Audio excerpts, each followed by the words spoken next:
Let's turn now to the impact of beer on health and the body.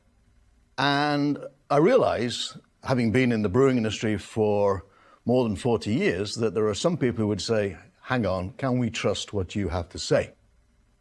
I've been looking directly or indirectly at beer and health for a good long time now, and I like to think I do it dispassionately. So that's what I'm going to try to do now, to actually give you a fair and even-handed view on beer in relation to health. Lord Darbonon, back in 1918, realized the challenges. He chaired the advisory committee on alcohol by appointment through the British Medical Research Council. And he wrote, "Alcohol is an ungrateful subject. Most people who are interested in it are already partisans on one side or the other. And no body of impartial opinion exists which is ready to be guided by scientific inquiry. The majority of those who would give any attention to original work on the subject would do so less to gain knowledge than to find arms and argument to support their preconceived opinion." I guess you could say that about pretty much many things in the world. But what he's basically saying is you're either against alcohol or for it, and no matter what anybody else says, you're not going to be swayed. Let me try to give, as I say, an impartial viewpoint on this. And there is no question that alcohol can have seriously problematic outcomes. Traffic accidents, if you drink and drive, falls, drowning, and if you drink to excess, things like cirrhosis and pancreatitis. And of course, women drinking during pregnancy, there's a risk of fetal alcohol syndrome, and so on. To actually get something like cirrhosis, you really do have to be a really heavy drinker. It has been suggested 80 grams of alcohol daily by a man or 50 grams for a woman gives a 15% chance of liver damage as long as you're drinking over something like more than 15 years. Now, people report that there are fatty infiltrations in the liver with pretty much any level of alcohol consumption, but it's certainly not cirrhosis. So it boils down to excess versus moderation. I was interviewed in a newspaper one time, and they quoted how many times I'd used the term or the word moderation. And that surely is what it's all about. The reality is that I like to say that the wine people stole the moral high ground on this. And many people would consider, because they've been told so, that red wine in particular is the healthiest alcoholic option. And this stemmed back to a television program in the 60 Minutes program back in 1991 when they talked about the French paradox. And what they were referring to was the fact that people living in France, eating a lot of oily materials, fatty materials like cheeses and oils, by rights should have their arteries caked with bad cholesterol, but not so. And they said it's because they drink red wine. This coating of the arteries, blocking of the arteries, coronary heart disease, atherosclerosis, whatever you want to call it, due to the accumulation of the bad cholesterol. And they said red wine counters this. And they said it was due to a substance called resveratrol, which is in the grape skin.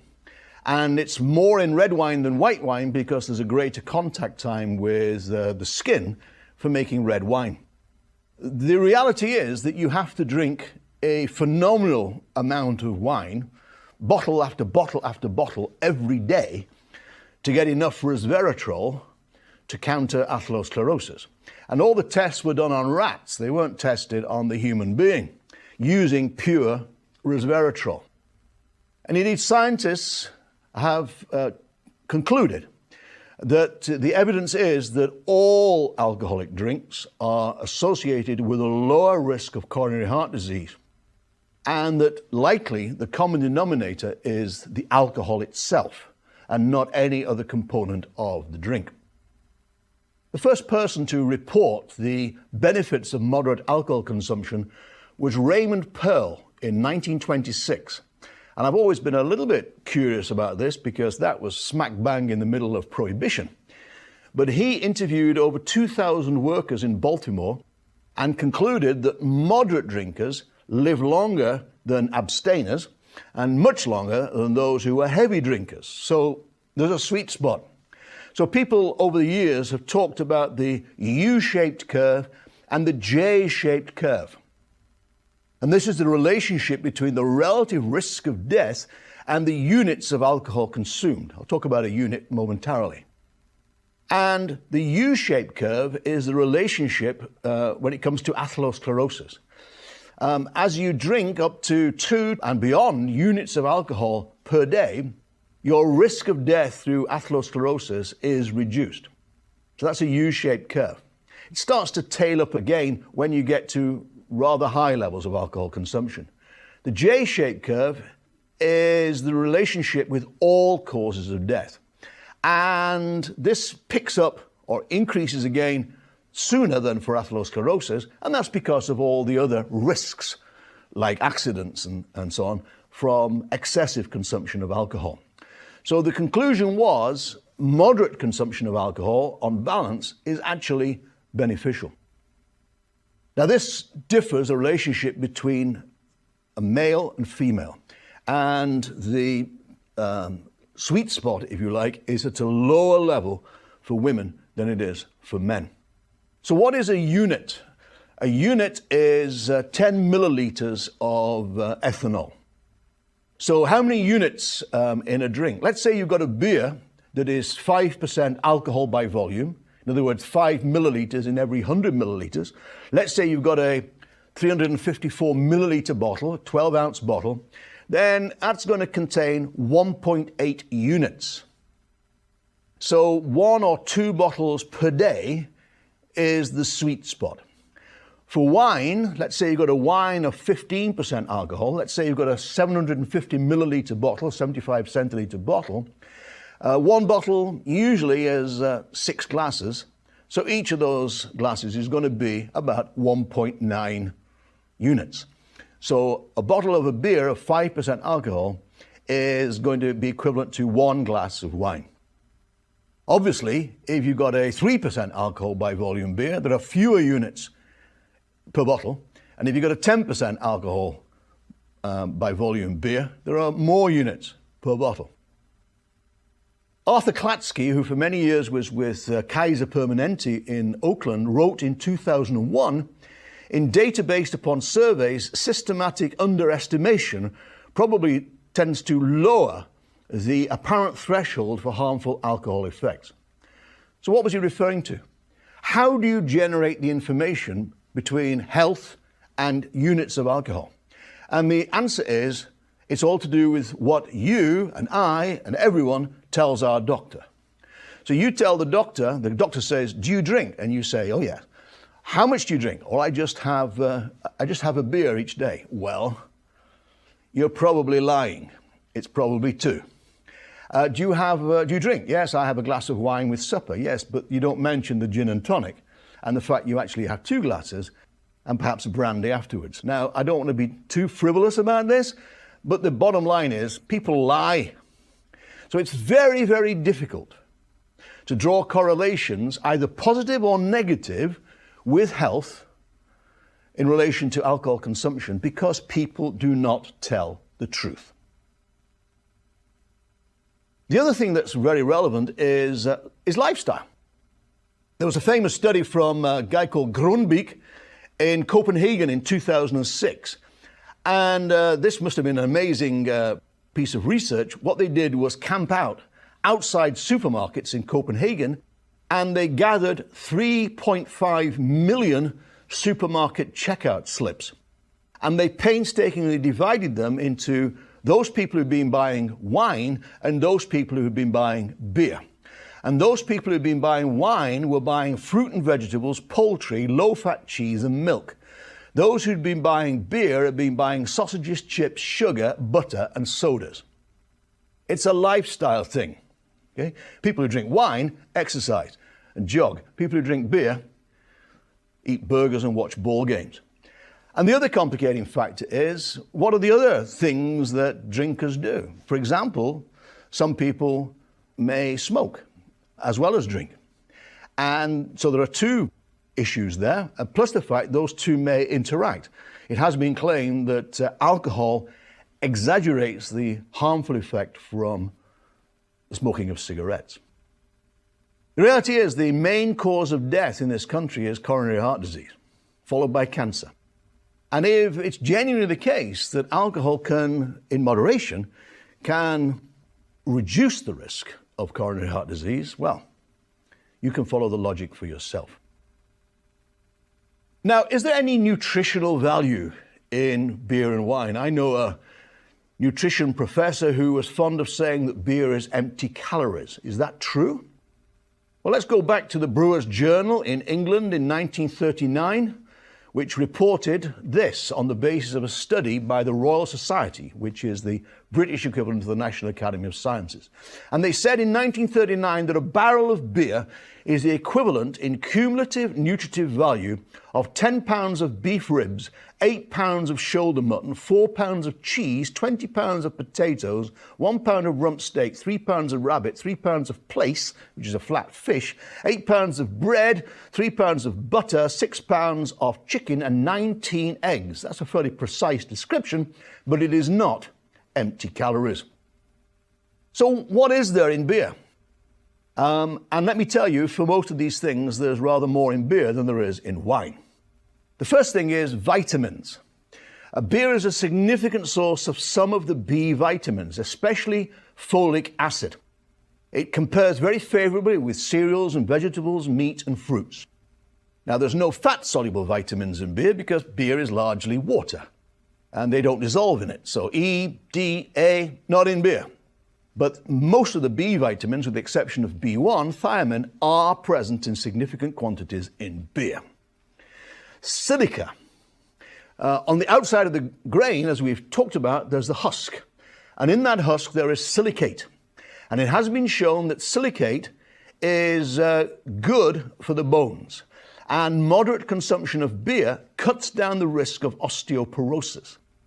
Silica in beer, it is one of the richest sources of silica in the diet. The next best source is granola. You choose. Beer contains antioxidants. Now, a lot is said about antioxidants, and this is what they use to promote red wine, green tea, and so on. Beer contains antioxidants. And the problem is this. The claims are made on the basis of making measurements in laboratories in test tubes. So there's a standard test for antioxidants. And there are different tests, and they give you different results. What the test shows you is not really important. What really matters is, does the antioxidant material get into the body? And does it get to the parts that matter? So the only thing that really matters are studies that show that an antioxidant does get into the body. And it has been shown to be the case for beer and an antioxidant called ferulic acid. Beer contains soluble fiber that comes from the grain. And we, in my laboratory, relatively recently showed that beer also contains prebiotics. These are the materials that go to the southern end of your digestive system and support the growth of beneficial bacteria.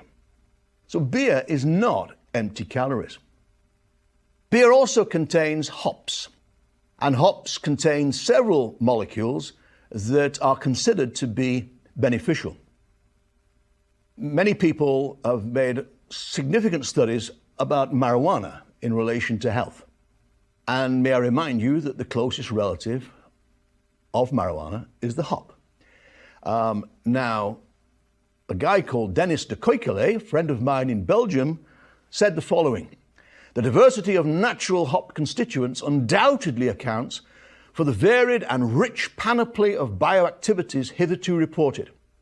Sedative, anti-stress, soporific activities, estrogenicity, treatment of complaints related to the menopause, anti-cancer properties, in particular inhibition of hormone-dependent cancers of breast, uterus, and prostate, bacteriostatic activity, anti-inflammatory action, stimulation of the digestive tract, diureticum, and agent against bladder complaints, diaphoretic, perspiration stimulating effects, and anaphrodisiacium. I can't even pronounce that. Now, that's probably a reasonably bold statement, but I think there's pretty good evidence that the presence of hops in a beer is associated with quite beneficial impacts. At the very least, tastes good. People worry about celiac disease, and for the longest time, brewers have cautioned people against consuming beer because beer made out of barley, and especially wheat, contains the proteins that the people with intolerance to gluten are sensitive to. We did a big study looking at all sorts of beers, and we found that many of them, regular commercial beers, actually contain rather relatively low levels of the problematic material. And that's because throughout the malting and brewing process, you're losing these proteins. So what's left behind is rather less. Sure, you can make gluten-free beers. You can make them out of things like sorghum and buckwheat and millet. Alternatively, there are beers now in the marketplace that are made from regular raw materials like malted barley, but an extra enzyme is included in the fermentation, and this gets rid of the problematic protein. So it is perfectly possible for people with gluten intolerance to enjoy beer. Cynthia Baker identified 5 benefits on the mind and the intellect associated with moderate drinking. She said moderate drinkers are more outgoing and enthusiastic about life. They are less stressed and they enjoy all aspects of life more. They perform some tasks better after a drink, of course not all. They enjoy fewer incidences of depression, and they fare better when elderly, including better cognitive function. And I'm certainly looking forward to that. The Harvard Medical School claim that one drink every other day reduces the risk of stroke. But again, too much increases the risk. There is good evidence for a relationship between a bacterium called Helicobacter pylori and ulceration of the stomach and the duodenum, as well as stomach cancer. And actually, alcohol protects against that organism. Beer cuts down the risk of gallstones. Beer in moderation has been claimed to cut down the risk of late onset diabetes. The downside, beer and wine, they can be contributors to gout, breakdown products of nucleic acids causing gout. Beer is good at flushing out the kidneys, so it cuts down the risk of kidney stones. And then there is a very sensitive issue of cancer and great concerns about all sorts of things in the food and the environment to cause cancer. There are many studies that link consumption of alcohol to cancer, but there are some that are contrary. Several years ago, the National Institute on Alcohol Abuse and Alcoholism said the following, drawing attention to tremendous inconsistency in the data reported. They caution against the abuse of alcohol. And they also draw attention to the claims that alcohol potentiates the damaging impact of the prime carcinogens, things like tobacco. They said a few studies link chronic alcohol consumption to stomach cancer, but the majority of studies find no association. Same for cancer of the pancreas. Indeed, one study suggested there is actually a reduced risk if you drink moderately. Epidemiological studies have found, and I'm quoting, a small but consistent dose-dependent association between alcohol consumption and colorectal cancer. But despite the large number of studies, causality cannot be determined from the available data. The Fred Hutchinson Cancer Research Institute said the consumption of 4 or more glasses of red wine each week reduced a man's risk of developing prostate cancer by 50%. And it was reported in the International Institute of Anti-Cancer Research that PSA, which of course is an antigen used to diagnose prostate problems, was proportionately decreased by increasing beer intake. Let's move to the supposed instance of the beer belly. And that term has come into being, the beer belly. The reality is that it's all about alcohol consumption and lifestyle. We've already established that people drinking beer tend to eat the fries and the burgers quite a lot. The main contributor to the calorie count in any alcoholic beverage is alcohol. So the simple reality is, the more alcoholic the beer, the greater the calorie count. You're never going to get a true calorie-free beer. Even an alcohol-free beer will still have some residual carbohydrate and a bit of protein. But if you've got a 3% alcohol by volume product, it's going to have less calories per glass than a 9% alcoholic product. In fact, 3 times less calories. It really is a matter of calories in and calories out. And Wanamathi and Schaefer concluded back in 2003 that heavy alcohol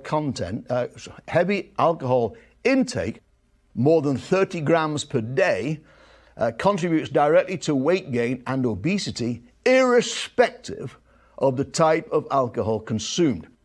It's calories in and calories out. You got to count the calories from the beer or any other alcoholic beverage. You got to count those calories. But if you burn off more calories than you take in, you most definitely aren't going to get an alcohol belly, shall we call it that.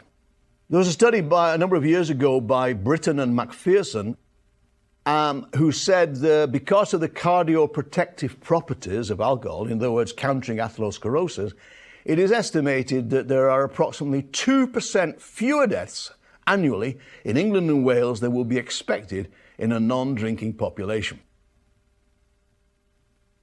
But that hasn't stopped. In recent years, the authorities on health, the leading government authorities on health, from lowering the guideline on alcohol consumption. So the UK guideline these days is 14 units per week for men and women, which is about 16 grams of alcohol per day. And the chief medical officer was or quoted as saying that all this stuff about U-shaped and J-shaped curves was an old wives' tale. And I, for one, find that, as a scientist, deeply offensive.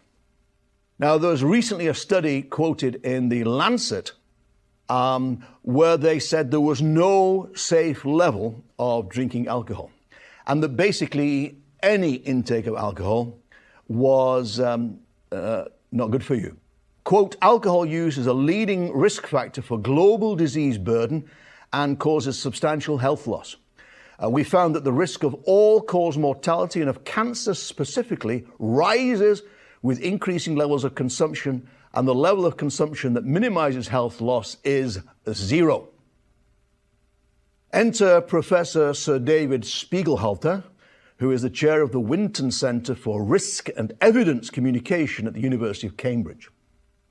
And he said, if, on the basis of their analysis, if 25,000 people between them consumed 400,000 bottles of gin, a bottle being 750 millilitres, just one of those people would develop a health problem as a consequence.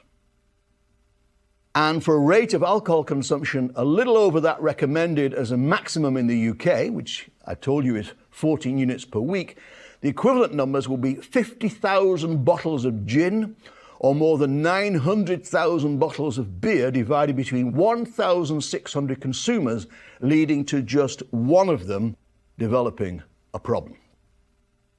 You really have to understand that you've got to interpret the data realistically and sensibly.